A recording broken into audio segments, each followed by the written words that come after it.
we had people argue that it would be reasonable for people to engage in thousands of hours of masturbation and take the implicit bias test about women in science every 2 hours for a year.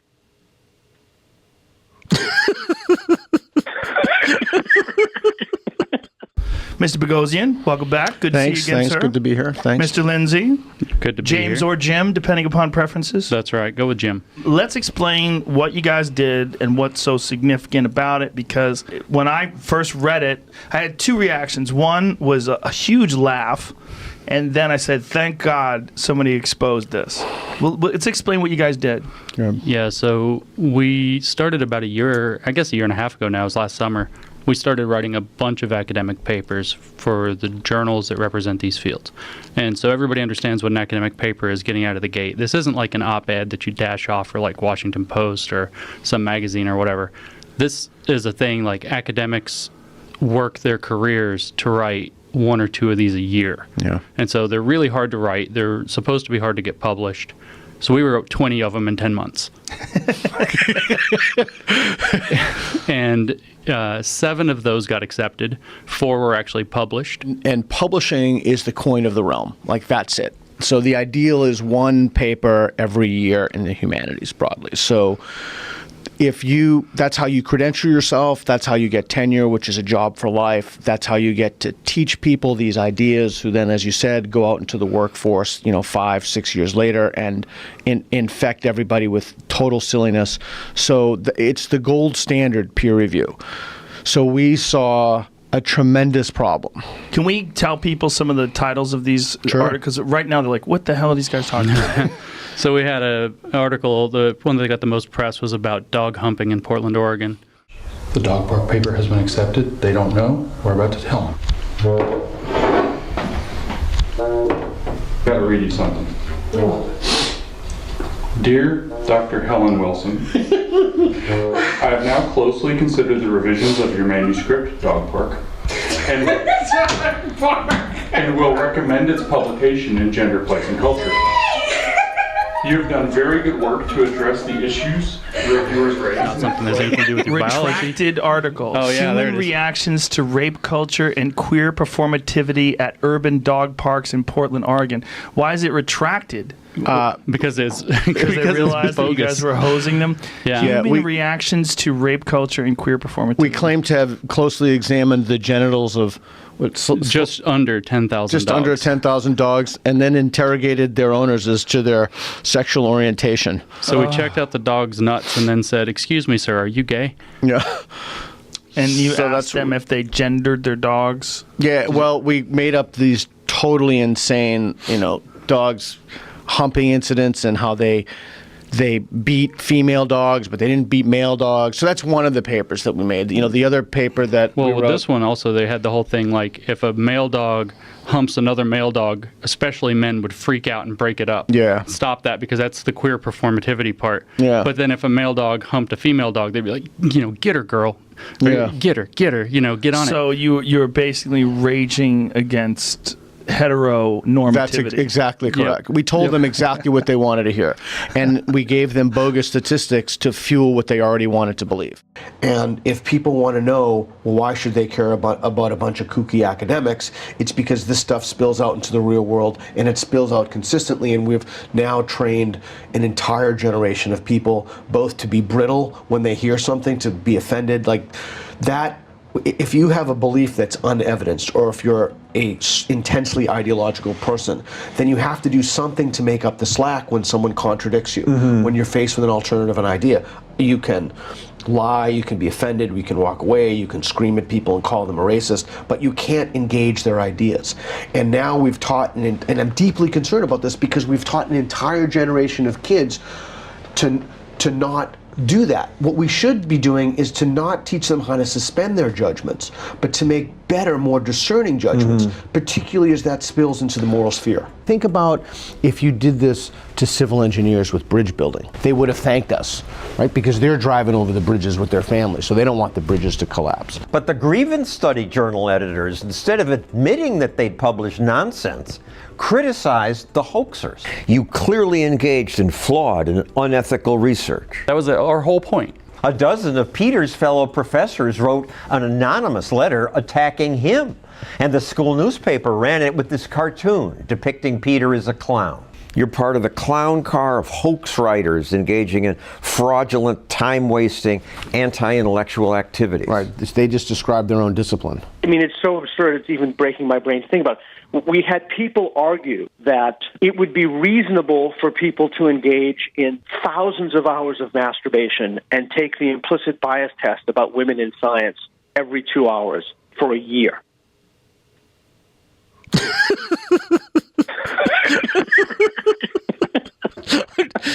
I'm biting my lip here. You don't know, Peter. What? I can't control it anymore.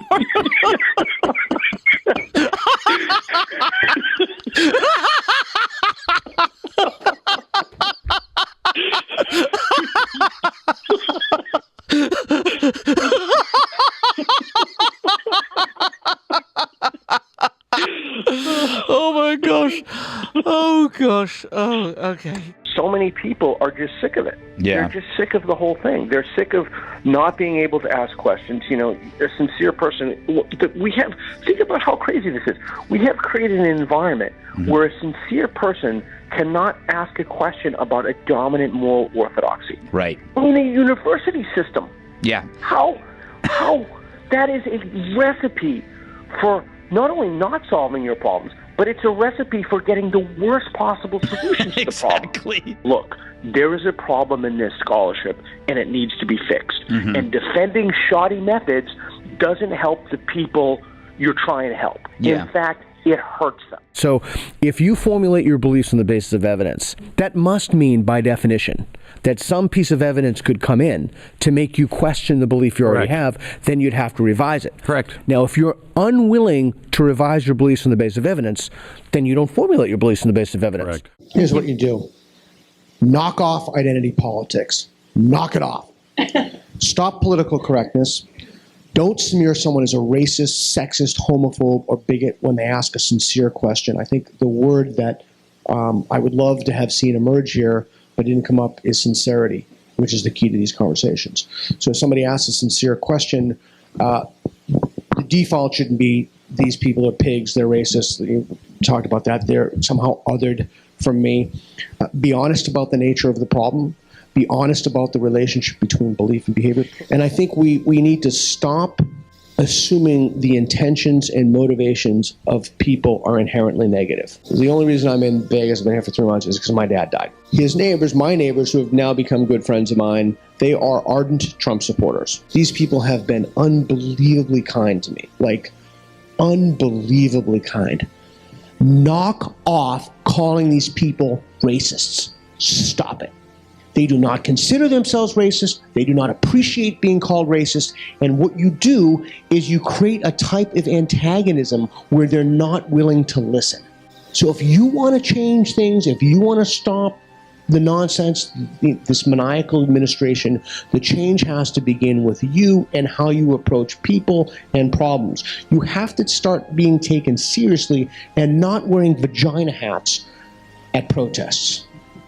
Okay, but here's the problem with going around punching people. I mean, just even think about the fact that I would have to sit up here and spend 5 minutes talking about why you shouldn't punch people. Now, when you say there's people that are trying to save the world, like what do you really mean by that? I think they're the people who are trying to build the kingdom of God on the planet Earth. To draw a metaphor, a religious metaphor, they're people who see an evil and they want to purge the world of that evil by any means necessary. And the evil being like privilege, hate, and it's white supremacy. It's the new religion. So patriarchy. As Christianity goes down, it's just the Game of Thrones. The only reason you need new gods are because people don't believe in the old gods. Right. And so we have these religious modules or what have you in our brain, and the new religion is intersectionality, and we see and that really is what it is. It's right? exactly what it is. Yeah, and the parallels are We've staggering. been writing about that and talking about that for years I've now. been studying That's religious real. psychology for years, and it's all over the place in this. It is political correctness is And paralleled with blasphemy. It's the same thing. Parallels of heresy. The parallels of, that's exactly right. Exactly Heresy. right. It is interesting, and I don't want to ride this hobby horse too much, But it seems to me that there's one single source where only in theology and gender studies do you have rampant biology denialism. And it seems to me that all of the disciplines that have been infected by postmodernism are subject to this in some way. And if you haven't seen it, I'd suggest that you might lose a couple of IQ points from watching, but if you haven't seen it, watch Jordan Peterson's debate with gender studies scholar Nicholas Mate. Basically, it's not correct that there is such a thing as biological sex. It is an absolutely fascinating example of someone who's completely disconnected from reality at the most fundamental level. And how this person is allowed to teach in our institutions, I think, is really the fundamental question. Again, I don't want to ride this hobby horse too much, but I think that these folks have created their own journals. They've literally manufactured their own body of knowledge, of scholarship, and they publish in these, and then they credential themselves. Who are you talking about? You're just talking about people in these abstract fashions. Who are you talking about? I'm sorry. You're just Ask the question. So, well, I'll tell you what. Gee, Peter, can I say something? Well, I just told you, but I'm not going to indulge you anymore. If you want, you can talk during the Q&A, but I just literally just... This is a conversation. Well, no, this is a conversation. You're in the Q&A. You're not in the conversation. You're trying to be in the conversation.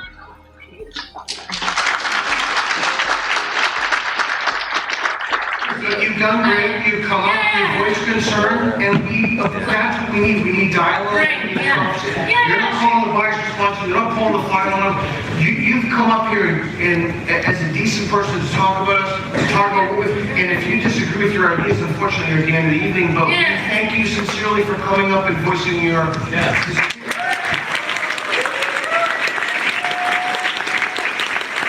If I may, please, on that question. You know what I feel is just a shame?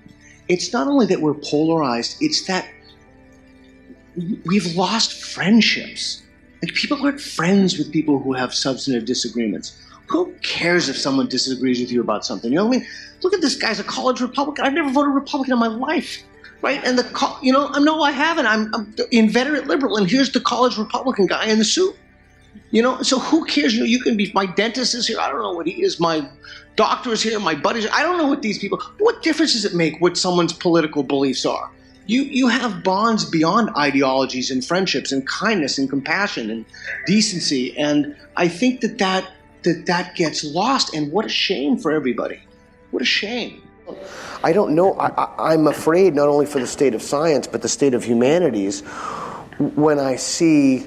When someone says I'm offended, that's it. That's the end of the discourse. I mean, that's it. I mean, may I quote Stephen Fry when somebody...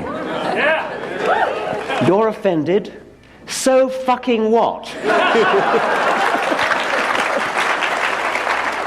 I think that gets back to the value that we were speaking about. Like, how do you help people to value saying, I don't know? How do we create a culture where that's not only acceptable, but where that's almost relished? I strongly agree with that. Don't pretend to know things you don't know. Be honest. Readily admit your ignorance. If you don't know, say I don't know. Don't be a fake.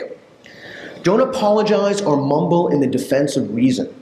Don't tone it down or talk baby talk. Apologize for something you said only if you're genuinely sorry, not because it hurt someone's feelings or because it offended someone or because you were subjected to personal criticism or because you were bullied.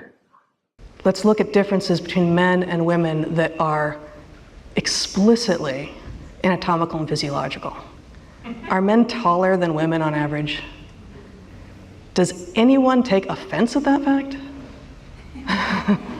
Are you irritated? There's always a standout. So I would say you could be irritated by it. You could be irritated by the fact that women have to be the ones to gestate and lactate. You could be irritated by a lot of truths. But taking offense is a response that is rejection of reality. So men and women are different on height. They're different on muscle mass. They're different on where fat is deposited on our bodies, right? Our brains are also different. So there's some binaries. Security. This is what happens. Oh, did they shut off the volume? Can you hear? Can everybody hear?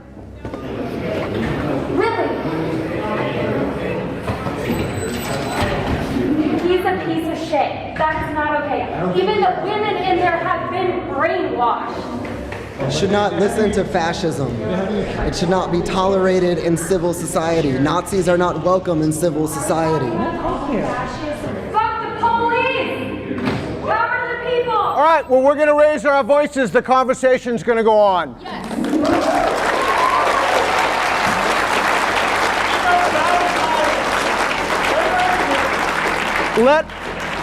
Let me be crystal clear. People do not have the right to tell you what you can and cannot listen to. People do not have the right, fringe elements of society do not have the right to hold you hostage to discourse. This is a university. If we cannot have this conversation here, we can't have it anywhere. We have to be able to talk about it. No issues will solve themselves.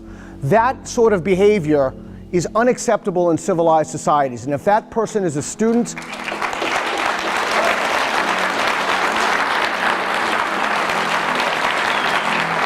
they should be given a warning, and if they do it again, they should be expelled from the university.